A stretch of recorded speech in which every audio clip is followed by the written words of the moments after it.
bienvenidos. Hola, buen domingo para todos, buen mediodía, qué lindo, acá estamos promediando el mes de septiembre, esto es Fuerza Natural, soy Milva Castellini, Gaby Barbagalo, Fede López Feijó y Lucas Novoa, te vamos a acompañar hasta la 1 de la tarde. Tenemos de todo un poco para hablar, de los temas que más nos gustan, así que quédate, te acompañamos estés donde estés, laburando, paseando, descansando, viajando, preparando un riquísimo asado, que puede ser también vegetariano, por supuesto, unas pastas, qué sé yo, una picadita, un picnic, o si estás pasando un momento medio complicado, ahí estamos con vos, a través de la radio que siempre llega a todos lados. ¿Cómo andas, Gaby? Hola, Milva, bien, ya esperando la primavera, falta poco, falta una semana. La semana que viene nos va a agarrar en el Día de la Primavera, tenés razón. Nos va a agarrar en el Día de la Sanidad también, que es el 21, claro. Así que algo seguramente por ahí podemos preparar para la semana que viene, ¿te parece? Sí, claro que sí, por supuesto. Se va a encargar Fede, como siempre, todo eso. ¿Qué querés, que hagamos un picnic por la primavera? No, el Día de la Sanidad, además es el Día Mundial del Alzheimer, el 21, o sea, podemos hacer algunas referencias. Qué insolente, yo tomándote para la joda con el picnic de la primavera. Yo soy una persona mayor, profesional del Estado argentino. Muy seria sobre todas las cosas. Cuando duerme. Sí, Me contaron, lo contó tu mujer. Yo no tengo nada que ver con eso. Sí, correcto. A ver si nos inventan algo, Gaby, a esta altura del partido, por favor. Yo creo que no lo van a creer, de mí no lo van a creer, ese es el problema. Bueno, Gaby, de lo que no se puede creer es del impacto que tuvo todo el laburo que hicieron. Qué bárbaro. Los biólogos del CONICET en el fondo del mar.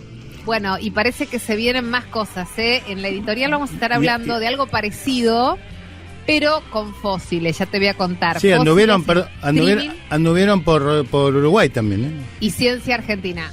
¿Sí? Después de Mar del Plata se fueron a Uruguay. Así que hicieron lo mismo, la misma expedición en la ¿cómo es que no me acuerdo? En el cañón de Mar del Plata. Sí. Lo hicieron después en el fondo, se llamaba Cañón del Río de la Plata, no me acuerdo cómo se llamaba. Pero hicieron lo mismo, la verdad que es maravilloso. Y se pudo seguir por YouTube, todo lo mismo. Bueno, va a haber una segunda parte, pero de otro rubro, te diría. Mira vos.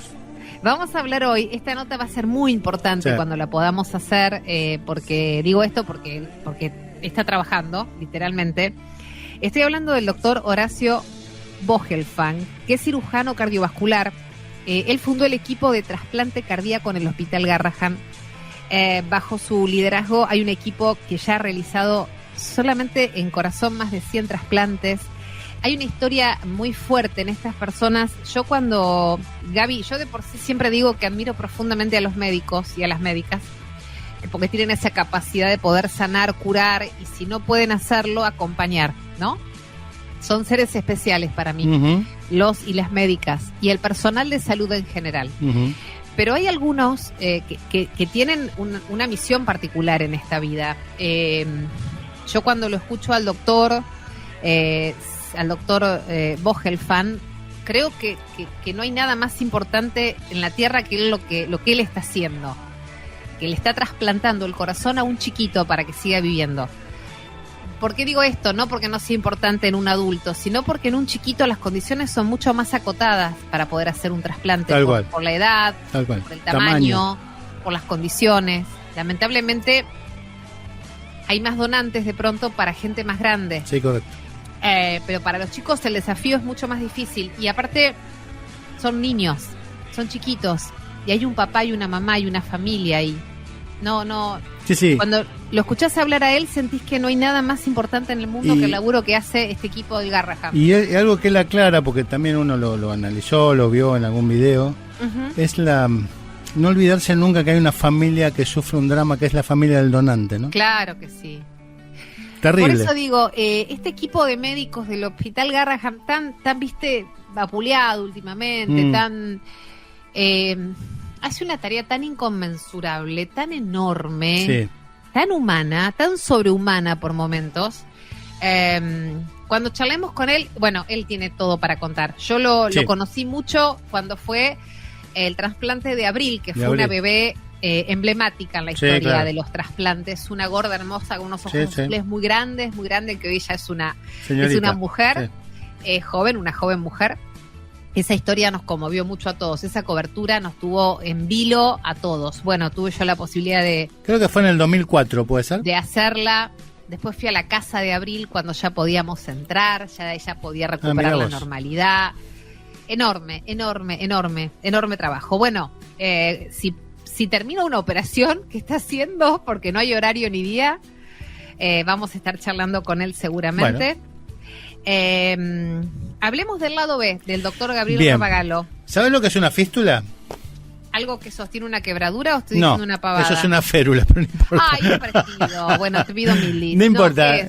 A vos y a todos los oyentes que no saben lo que es una fístula, lo vamos a explicar después en el lado B y vamos a hablar de la fístula más famosa de la historia de la medicina.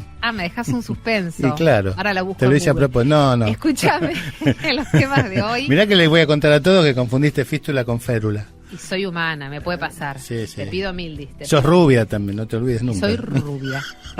Teñida. Escúchame, el 90% de los hogares, esto no es para nada gracioso. No, para nada. Lamentablemente vive bajo riesgo ambiental. Dios mío. Riesgo ambiental supone muchas cosas. En un ratito te vamos a contar esto, porque la gran mayoría de las casas, familias, están viviendo en malas condiciones. Y además tenemos la columna de Romina Tar, nuestra psicoanalista especializada en infancia. Y hay un gran tema, Gaby, que se está hablando mucho, que tiene que ver con la baja en la natalidad. Hay muchas cuestiones que se juegan, cambios sociales, culturales, económicos, no sé, modas, no sé, después nos explicará ella, que hacen que se esté dando este fenómeno, que haya hogares con un solo hijo, cuando a lo mejor hace 10 años atrás estaba como re de moda tener muchos hijos, ¿viste? Que a veces cambia así de una década a la otra. ¿Te acuerdas que lo hablamos semanas atrás cuando nos visitó Hugo Magonza, ¿no? También el tema. Sí, en todo el impacto que eso tiene, pero además también en los mandatos, digo, claro. No es que hay que tener hijos, sí o sí, y tampoco ni hay que tenerlos ni hay que no tenerlos, ese es otro debate. No, estamos de acuerdo. No es un juicio de valor lo que estamos describiendo una realidad, estamos describiendo una realidad. Venimos de sociedades o de épocas donde el mandato era tener hijos, donde después rápido. Si no tenías hijos eras mal mirado, después donde si no podías tener hijos era todo un misterio que hablaba, después rompimos con eso y salimos a gritos a hablar de la ley de fertilidad, de las técnicas de fertilización asistidas y de todas las formas posibles de amor y de familia. Y hoy asistimos a otro cambio más. Y vamos a estar hablando de esto. ¿Sí? Bien. ¿Te parece? Dale, metele. Si no, también. Me senté porque estaba parado, me senté para escuchar tu editorial. Ah, perfecto. Bueno, esto que te contaba hace un ratito, Fede me estuvo comentando que después de ese hitazo que hicieron los del CONICET, los científicos biólogos del CONICET, con todas las transmisiones online desde el mar más profundo de Mar del Plata, parece que ahora van a jugársela y se van a la Patagonia, pero los que se van son un grupo de paleontólogos del Laboratorio de Anatomía Comparada y Evolución de Vertebrados. Ya eso solo es un montón. Ya para integrar ese equipo se rompieron el alma estudiando, así te lo digo. Son del Museo Argentino de Ciencias Naturales. Van a transmitir en vivo también, van a hacer streaming también y van a ir mostrando de esa manera toda la campaña paleontológica completa desde Río Negro, que es un lugar de mucho hallazgo de restos óseos que han hecho a nuestra historia digamos de la paleontología. Bueno, ¿qué se va a poder hacer en esa campaña o qué se va a poder seguir en tiempo real? La búsqueda de los fósiles, la identificación de los restos, la extracción y todo lo que esté pasando en el trabajo de campo que hagan estos científicos, ¿sí? Y también van a mostrar cómo se estudian cada uno de esos materiales en el laboratorio, cómo es la operatividad, la logística, cómo es un día de expedición científica en la Patagonia, ¿sí? Es decir, otra vez vamos a tener la posibilidad de que la ciencia, que es algo que los científicos viven muy en soledad, muchas veces en las paredes de un laboratorio, salga al campo y además que nosotros, como ciudadanos, absolutamente digamos, ignotos en la materia, podamos entrar a través de nuestros celulares, de nuestras redes, de nuestras computadoras, a esa investigación tan profunda. Bueno, en un momento muy clave, ¿no? Porque sabemos que lamentablemente hay algunas grietas que se arman, que tienen que ver con cosas que son banales y que desgastan a una sociedad y que llevan la energía y que van en desmedro de algunos sectores, donde la violencia verbal parece protagonizar un montón de cosas. Bueno, la gente del CONICET redobla la apuesta y sale con otra investigación a la cancha, con otra transmisión, con otra forma de acercarle a todo el mundo lo que muy poquitos saben, pero que sí tienen muchas ganas de comunicarlo. Así que nos pone súper contentos. Ahora vamos a aprender todos de paleontología, vamos a verlos trabajar en el sur del país, en Río Negro. Vamos a ver cómo es esa ciencia que investiga los restos de fósiles de dinosaurios y de... ¿Vivos? No, que vivieron hace muchísimos años. Amo a Susana y ese vivos. Sí. No sé si va a ser tan atractiva como la del fondo del mar, por los colores y por todo eso, pero me parece que está buenísimo que cada vez que se monta una expedición de esta naturaleza, CONICET abra sus puertas y muestre lo enorme que son laburando en todas las áreas que se lo proponen. Aplauso, medalla y beso para los científicos del CONICET, los biólogos marinos y ahora los paleontólogos. Bienvenidos, esto es Fuerza Natural. Fuerza Natural. Un momento para reflexionar y adoptar hábitos saludables y sustentables que nos hagan bien a todos. Fuerza Natural. Con Milva Castellini y Gabriel Barbagallo en Splendid 990. Más radio.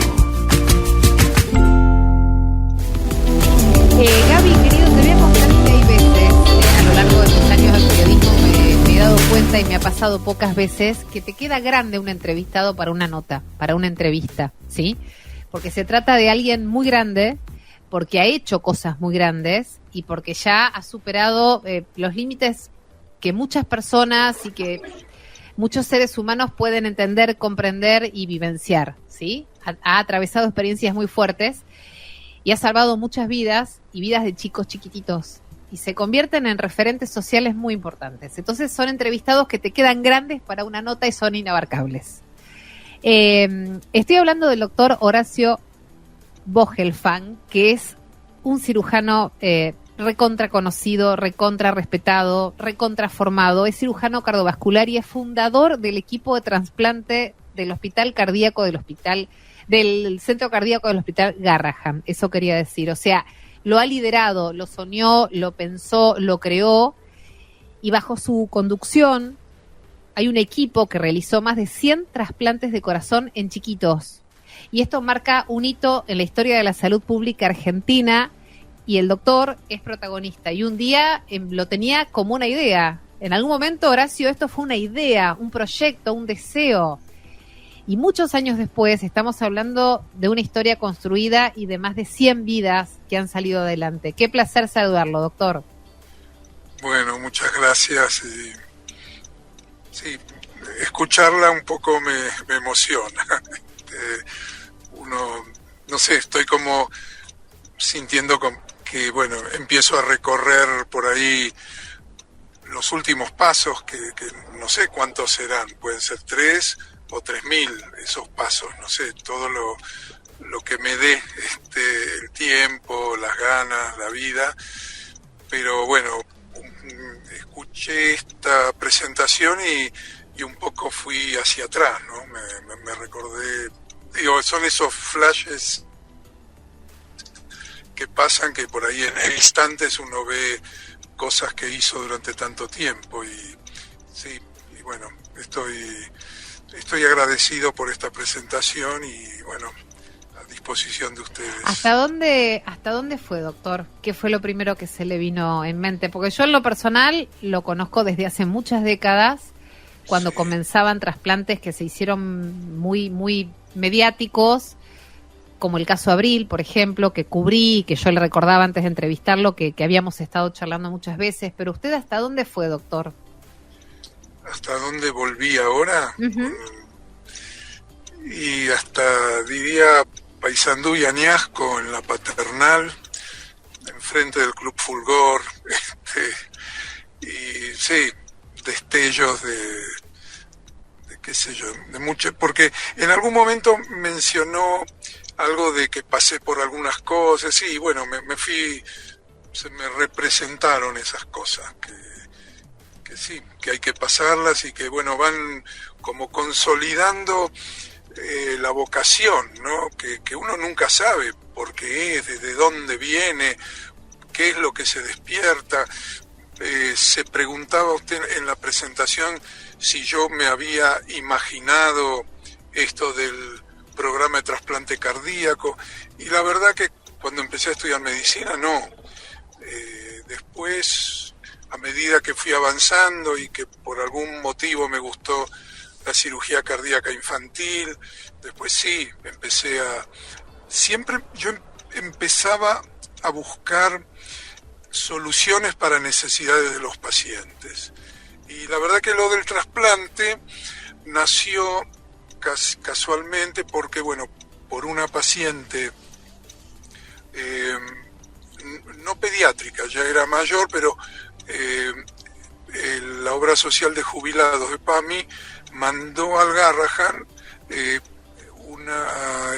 una especie de historia clínica y una demanda que estaba haciendo esa paciente para ser operada con una técnica que acá no se usaba, y que nosotros, como era un caso congénito, nos pedía a nosotros que auditemos.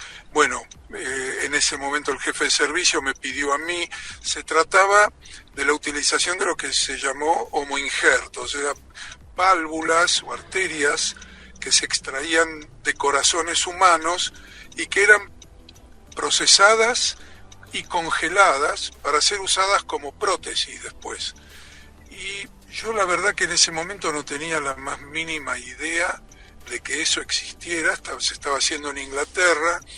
A raíz de ese caso me pareció que era lo que le correspondía a esta paciente. Bueno, audité ese caso y después fui a Inglaterra a aprender cómo transformar de un corazón donado que no sirve para trasplante sus válvulas y arterias en prótesis que después se pueden usar porque están congeladas, criopreservadas, y todo eso despertó la posibilidad de hacer eso en el hospital, pero a su vez también avanzar hacia el trasplante.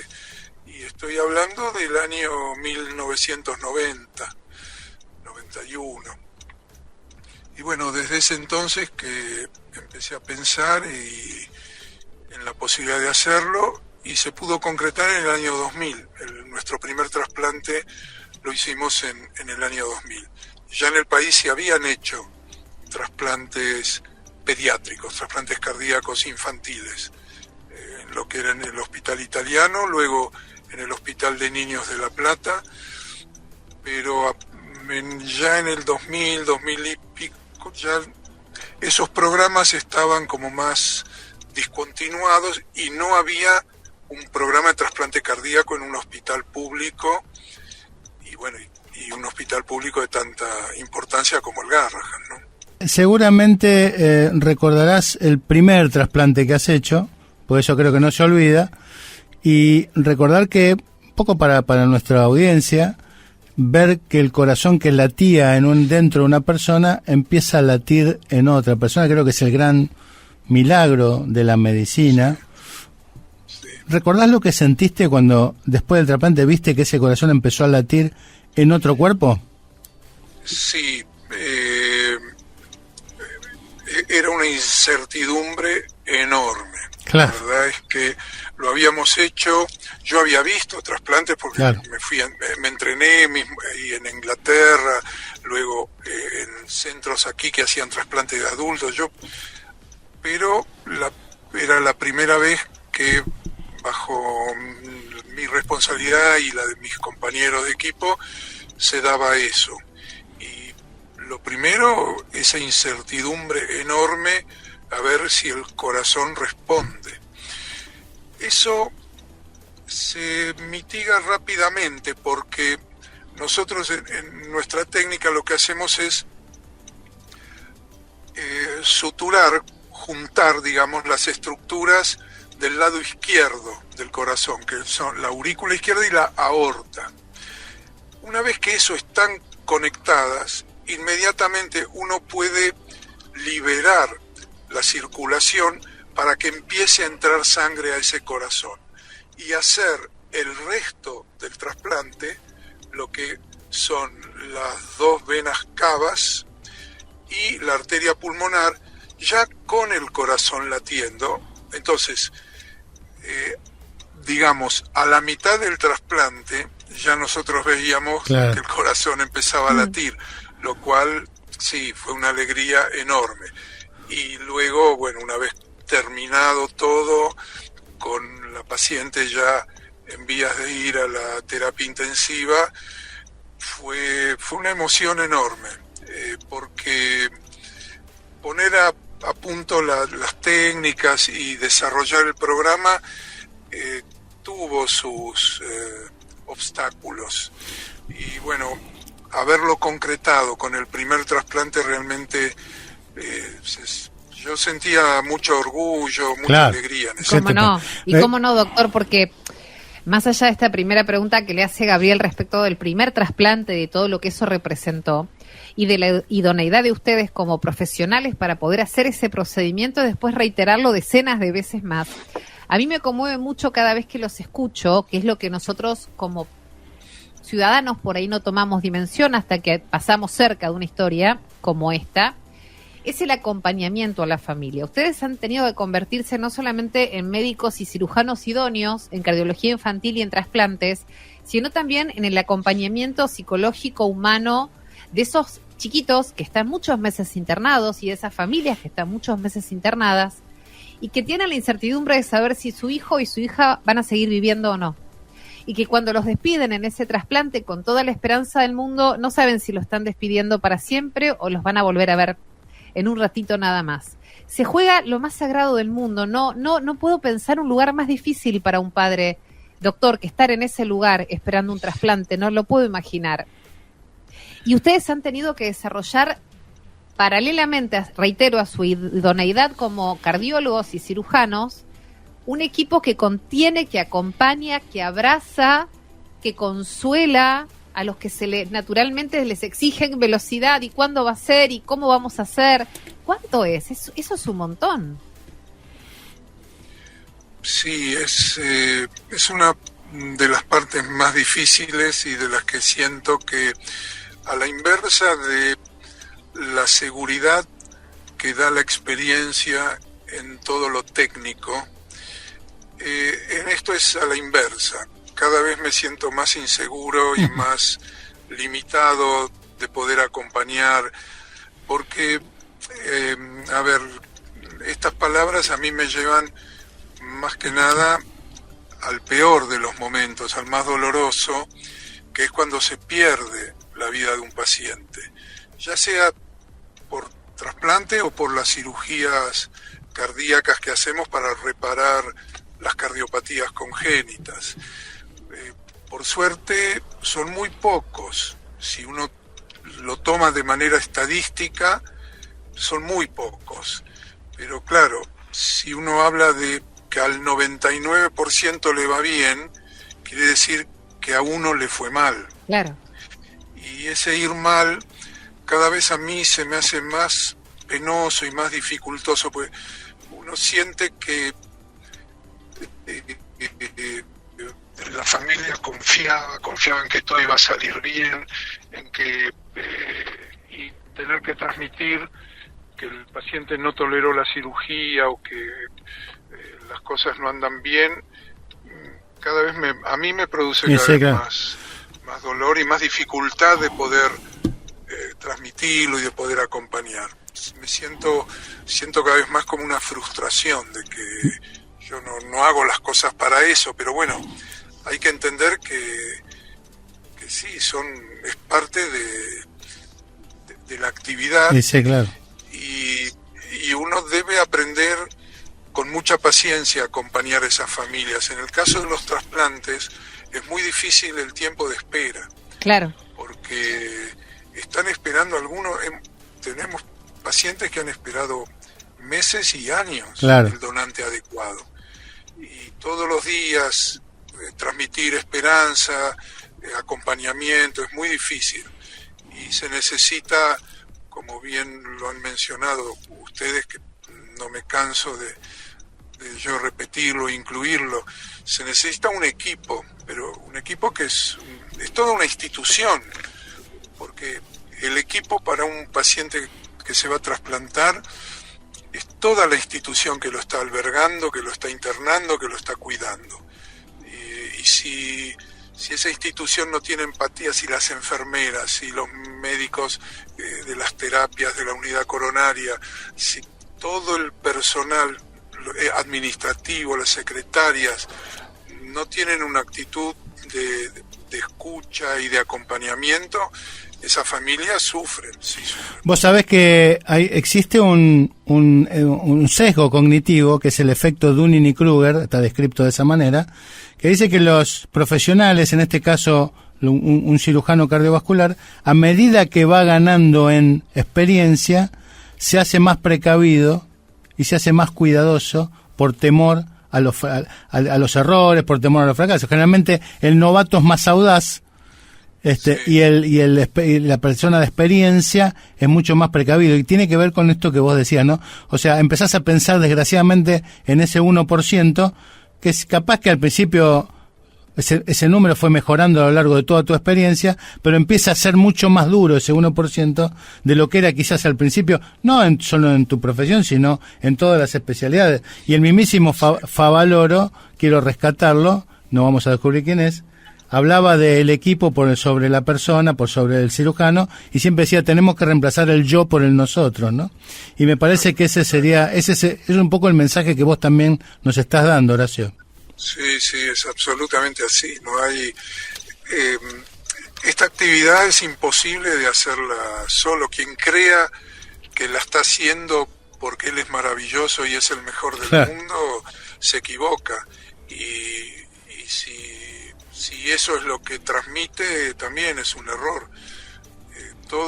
La misma cirugía, uno en la cirugía, en este momento, ya por mi experiencia, por mi edad, yo participo en lo que uno puede llamar más como ayudante que como cirujano. O sea, es el cirujano más joven al que yo estoy permanentemente en la cirugía asistiendo, viendo los movimientos, viendo cómo pone cada puntito, pero no es una cirugía de a uno, es una cirugía de a muchos, y que cuando termina la cirugía son otros muchos los que reciben ese paciente. Es todo un equipo. Doctor, gracias por tantos años de vida, gracias por tanto tiempo personal puesto al servicio de los chicos y de las familias, gracias por tanto estudio, por tanta vocación, gracias por tanto amor, gracias por tanta formación, gracias por armar equipo, gracias por animarse a implementar técnicas que en su momento nadie se había atrevido a implementar y que ustedes fueron pioneros en Argentina y América Latina. Gracias por haber salvado a tantos chiquitos nuestros. Gracias, porque en cada chiquito hay un hijo nuestro. Y sin ustedes la historia sería distinta. Gracias a usted y al Hospital Garrahan, que amamos y defendemos sobre todas las cosas.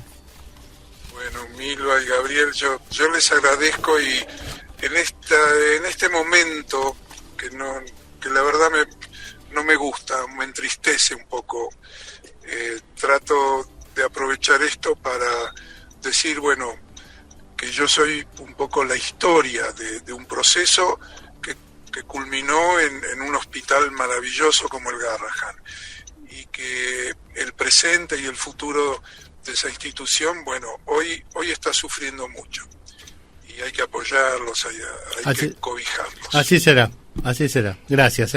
Abrazo enorme, yo les agradezco doctor. a ustedes. Muchas gracias. Lo estabas escuchando al doctor Horacio Vogelfang, que es un cirujano cardiovascular recontra reconocido, recontra importante, recontra todo, porque fundó el equipo de trasplante cardíaco del Hospital Garrahan y lideró y sigue liderando un equipo que realizó más de 100 trasplantes de corazón en niños, y haciendo esto sin duda un hito en la salud pública argentina. Milva, pedimos disculpas al informativo, que capaz que le comimos un par de minutitos, pero valía la pena. Sí, te dije que iba a quedar grande. Y recordando, nos quedaron un montón de preguntas. Nosotros recordamos que esta nota queda igual guardada en YouTube, en @Fuerza Natural Radio. Vamos al informativo, vamos a una pausa y ya volvemos. Fuerza Natural. Se puede. Podemos. Un mundo mejor es posible. Milva Castellini, Gabriel Barbagallo, hasta las 13 en Splendid 990. Tiempo de la columna del doctor Gabriel Barbagallo, y así lo presentamos. CIFEME es un sistema integrado por más de 750 empresas de medicina prehospitalaria, brindando cobertura en 20.000 localidades, lo que la hace la red de emergencias médicas de mayor alcance. Un solo teléfono, una sola factura, todo un país. Nuestro centro de contacto certificado bajo normas ISO cuenta con profesionales altamente capacitados que gestionan servicios de alta complejidad hasta en las regiones más apartadas de nuestro territorio. CIFEME, la red de emergencias médicas más grande del país. Bien, al principio en la presentación hablábamos sobre una fístula y jugábamos un poco con Milva sobre qué significa una fístula, una palabra que por ahí escuchamos muchas veces en medicina.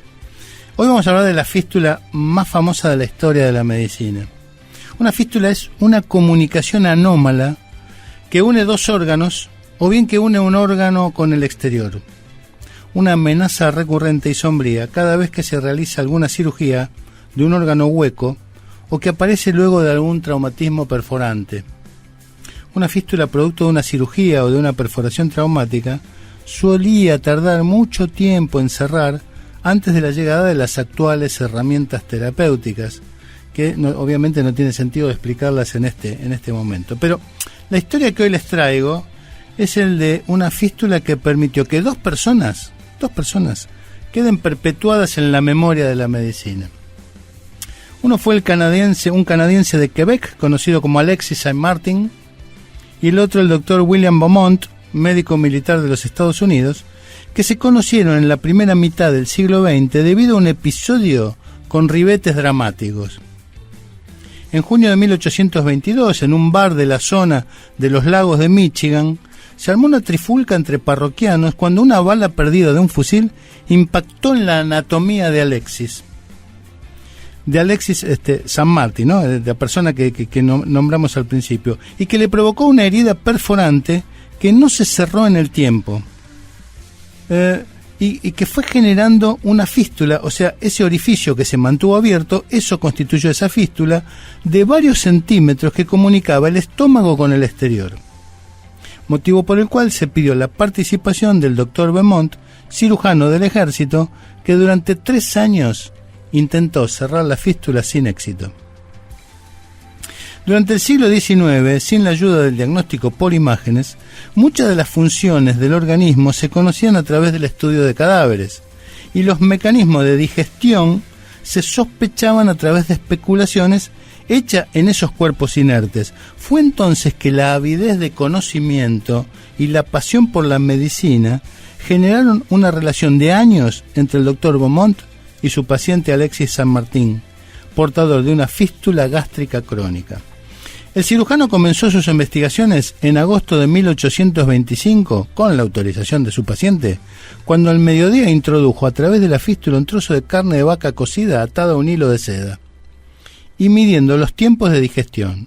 A partir de ese momento realizó más de 230 experimentos, todos en el mismo paciente, colocando distintos alimentos, midiendo la temperatura, analizando los distintos componentes del jugo gástrico y comparando la digestibilidad de los distintos alimentos, lo que volcó en un libro que llamó Experimentos y Observaciones sobre el jugo gástrico y la fisiología de la digestión. Asimismo descubrió la presencia de ácido clorhídrico en el jugo gástrico y que la gastritis era producida por el contacto del alcohol con la mucosa del estómago. Cuando no hacía sus experimentos, el doctor Beaumont cubría la fístula con parte de la pared torácica, situación que no le impedía a Saint-Martin a realizar una vida normal. Tan es así que Alexis Saint-Martin falleció a los 86 años, luego de formar una familia, sin que su fístula cicatrice nunca a lo largo de toda su vida, una familia, como decía, con 18 hijos. En cambio, el médico William Beaumont murió mucho más joven, a los 67 años, a causa de un accidente casero. Pero ambos, médico y paciente, quedaron inmortalizados en la historia de la medicina como los pioneros en el estudio de la fisiología del aparato digestivo a través de un acceso anormal al interior del, hasta ese momento desconocido, cuerpo humano en estado vivo. Una fascinante historia que marca la delgada línea que existía en el pasado entre lo que estaba éticamente bien de lo que no, y por otro lado, que nos expone la fuerza de la pasión por el conocimiento que empujó a muchos médicos del siglo XIX a entender los secretos del funcionamiento del ser humano y que usted, mi querido oyente, merece conocer. Bueno, estábamos con los temas de hoy, te lo contamos en la apertura del programa, un título que es bastante impactante, que dice que el 90% de los hogares en barrios populares enfrentan un riesgo ambiental importante que compromete la salud de los habitantes. Es un relevamiento que se hizo, mejor dicho, 9 barrios populares de nuestro país y reveló que 9 de cada 10 hogares, o sea, la gran mayoría, realmente la pasan mal, pero porque están enfrentando condiciones que son realmente serias, severas, de alto riesgo ambiental. Y hay 2 factores: presencia de plagas, acumulación de basura y cercanía también a fuentes contaminantes. Estas son las 2 o 3 factores más importantes. El estudio lo hizo el Observatorio Villero de La Poderosa, que es la Asociación Civil por la Igualdad y la Justicia, y también la Fundación Temas, con el asesoramiento técnico del Instituto de Investigación Gino Germani. Esta investigación fue sobre un total de 1.485 hogares, en los cuales viven 5.024 personas, en barrios de la Ciudad de Buenos Aires, de la provincia de Buenos Aires, de Córdoba, de La Rioja, Corrientes y Tierra del Fuego. Conclusiones de este estudio. Reiteramos, el 90% de los hogares que fueron relevados presentan algún riesgo de alto impacto ambiental. El 60,6% de las personas encuestadas no tiene árboles en su cuadra. Más del 40% convivió con plagas en su vivienda durante el último año. Y casi la mitad de las personas vive cerca de una fuente contaminante. Estamos hablando de salud y no es broma. Y de personas, sí. Los principales focos de contaminación identificados, Milva, fueron cursos de aguas contaminados mencionados por el 49% y basurales, en este caso el 29%. Además, un tercio de las personas encuestadas identificó la contaminación ambiental como el principal problema de su barrio, superando incluso a las dificultades vinculadas al acceso a los servicios públicos en algunas zonas como Los Álamos, en provincia de Buenos Aires, y Mendoza al sur, en la provincia de Corrientes. Los barrios incluidos en el estudio fueron Ciudad de Buenos Aires, Villa 21-24, Zabaleta y Barrio Mujica. Provincia de Buenos Aires, Isla Maciel, Los Álamos 2 y Las Dalias. Córdoba, Complejo Yapeyú. La Rioja, Virgen de Satanudos. Corrientes, Mendoza al sur. Y en Tierra del Fuego, Mirador de Ushuaia. En Argentina, más de 5 millones de personas viven en más de 6.000 barrios populares, lo que representa aproximadamente en el 10% de la población, un poquito más del 10% de la población. Bueno, estos son porcentajes que no lo escuchamos en los informes mensuales del INDEC, Milva. No, porque son más específicos y están hechos por gente que de alguna manera, tienen cierta independencia y están relevando desde el conocimiento del terreno, ¿no? Podríamos decir. Sí. Bueno, digo que hay más del 10% de compatriotas que están viviendo en una situación ambiental de altísimo riesgo, ¿no, Milva? La verdad que sí, porque aparte los daños son realmente, no sé si irreversibles, pero marcan, definitivamente dañan la calidad de vida. Lo decíamos la otra vez respecto del aire que respiramos, ¿no? Mm. Que de alguna u otra manera el aire no está limpio ni es puro y pareciera que eso es un privilegio. Y la gran mayoría de la población respira aire que está de alguna manera afectado. Fíjate que si a esto le sumamos otros factores como los que se analizan, focos de contaminación, plagas, falta de árboles, que son los que purifican el aire y demás, la calidad de vida empeora y en consecuencia la salud, ¿no? Tal cual. Bueno, recordad que todas nuestras notas, nuestras entrevistas quedan registradas en YouTube en @Fuerza Natural Radio. Nosotros vamos a una pequeña pausa y volvemos, Milva. Dale. Fuerza Natural. ¿Qué podemos hacer para construir un mundo mejor? Tenemos algunas ideas. Milva Castellini, Gabriel Barbagalo, hasta las 13 en Splendid 990. Más radio. Bueno, siempre es linda, es linda, ella es linda además, sin dudas es linda, es una linda persona, es una linda profesional es parte de este equipo y siempre es lindo poder saludarla. Estoy hablando de Romina Tarr, licenciada psicoanalista especializada en infancias y parte de nuestro equipo de Fuerza Natural. ¿Cómo estás, Romy? Bienvenida. ¿Qué tal? ¿Cómo andan, Gaby, Milva? Feliz de estar Romy. acá. Bien, gracias a vos por venir siempre. Hoy lo planteábamos tempranito, asistimos a un tiempo donde se está empezando a hablar de la baja natalidad, ¿sí? De hogares donde de pronto deciden tener un solo hijo, de todo el impacto que tiene criar hijos únicos en un contexto social que está cambiando muchísimo. Si yo me voy 10, 15, 20 años para atrás, era como casi una moda, entre comillas y con mucho respeto dicho, tener muchos hijos, ¿viste? La maternidad como que vendía, cuanto más parecía que se había puesto como de moda, ¿no? Y ahora estamos pegando una vuelta, cada vez las vueltas se dan en tiempos más cortos. Tiene muchas aristas este fenómeno de natalidad porque no es solamente en nuestro país, es una tendencia en el mundo. Es una tendencia en el mundo. En nuestro país, mira, ya que lo mencionás, en los últimos 10 años hubo una baja de un 40% de la tasa de natalidad. 40%. Sí. Perdón, que casi tiro el micrófono, discúlpenme, si escucho un ruido raro me lo llevé puesto. Sí, perdón, 40%. Pero esto no es solo de nuestro país, digo, esto es algo que se produce a nivel mundial. Digo, 60 años atrás había un promedio de 5,3 niños por mujeres aproximadamente, y hoy por hoy hay de 1,5. Claro. Digamos, realmente hay un descenso significativo. ¿Romy es del mundo o es de Occidente más? Del mundo. Porque me parece que en los países orientales, hablo de Asia, todavía mantienen, ¿no? Y África ni hablar, mantienen una natalidad mayor.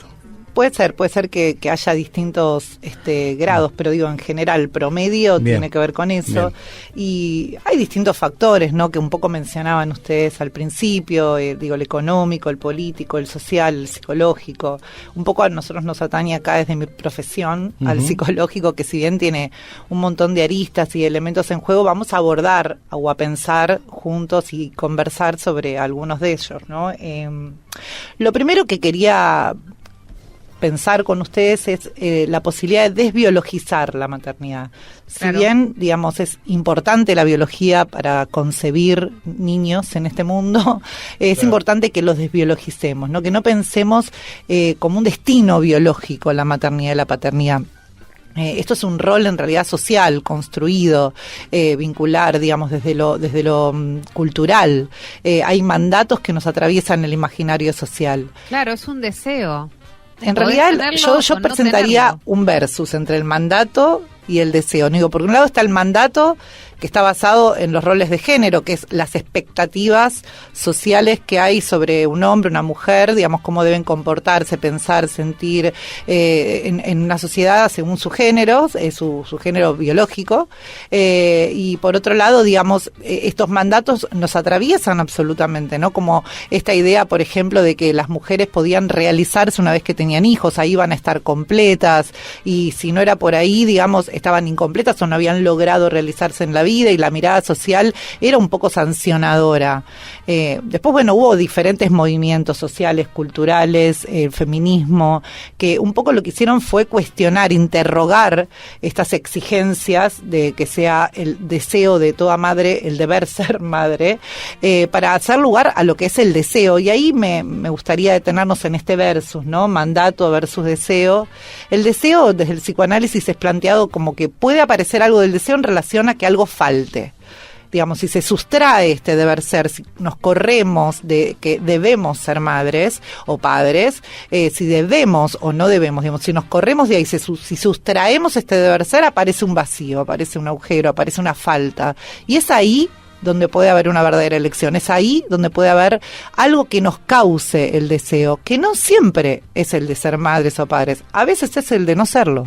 Muchas personas hoy por hoy eligen no maternar y no paternar. Hay todo un movimiento no kids, digamos, que no quieren responsabilizarse por ello, ¿no? No quieren, digamos, quieren poder investir libidinalmente desde la economía, desde su tiempo, desde su energía, a ellos mismos, a sus familias, a sus parejas, poder formarse, hacer carreras de grado, posgrado, magíster. A ver, no es que alguien que es madre o padre no puede ser estar formado ni ir a la facultad, pero digo, claramente hay otros tiempos, otra economía, que por ahí quieren eso, invertir tiempo en viajar, Y muchas veces encontramos que en otras configuraciones familiares, incluso hay mascotas que ocupan lugares muy preponderantes en esas personas. Yo tengo una paciente que habla mucho de su perrijo, y bueno, digo, incluso uno va caminando por la calle, se los ve pasear en cochecitos que son especialmente diseñados para mascotas.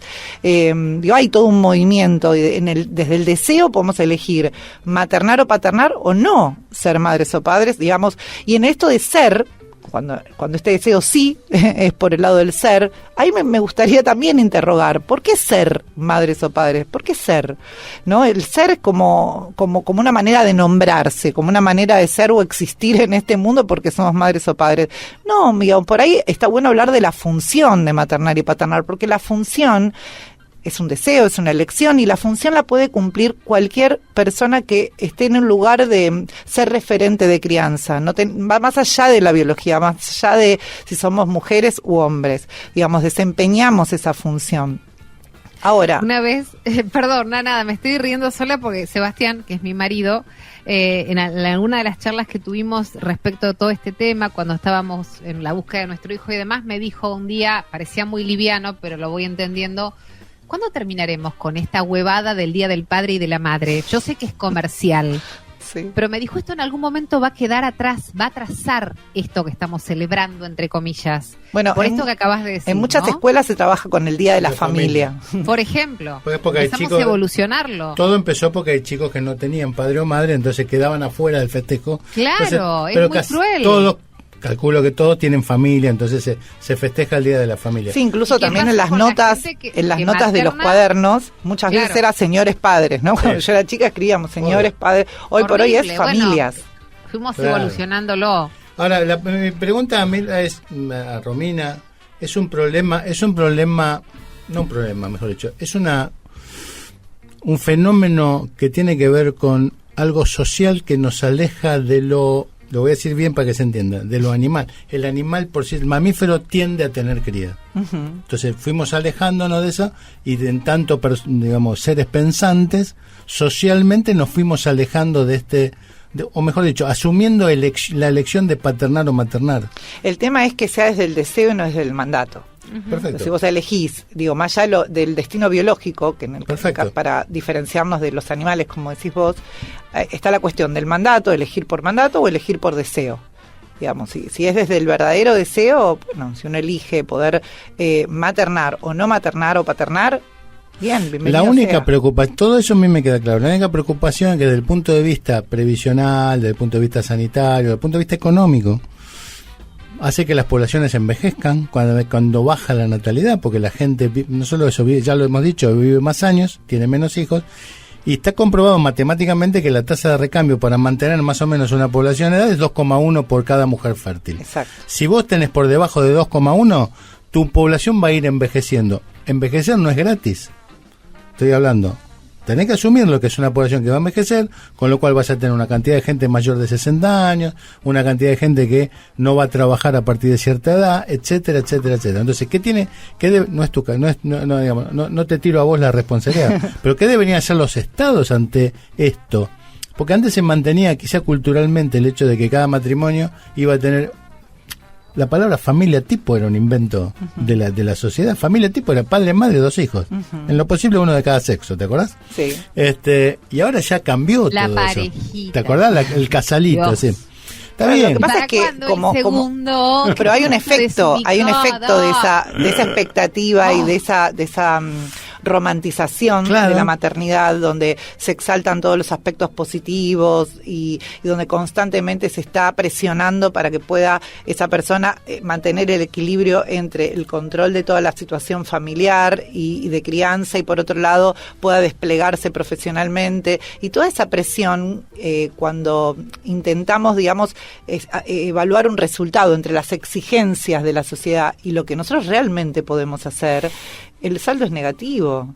¿Por qué? Porque en la maternidad, digamos, padecemos, nos cansamos, nos agotamos, aparece ansiedad, aparece la depresión, aparece la culpa cuando no cumplimos con esa expectativa, cuando queremos de repente dedicarnos un poco de tiempo para nosotros, cuando necesitamos tener un espacio para poder bañarnos tranquilos, para poder salir a dar una vuelta, ir a un médico, retomar nuestras actividades laborales. La mirada social es culposa todavía, aún hoy no está deconstruida. Yo tuve una paciente que tuvo una bebé y cuando cumplió 45 días decidió mandarlo a un jardín maternal y ella retomar su trabajo y realmente sus amigas tenían una mirada muy sancionadora de eso. Ella se sentía muy angustiada. Y las mujeres a veces somos más crueles en vez de ser más comprensivas, ¿no? Sí.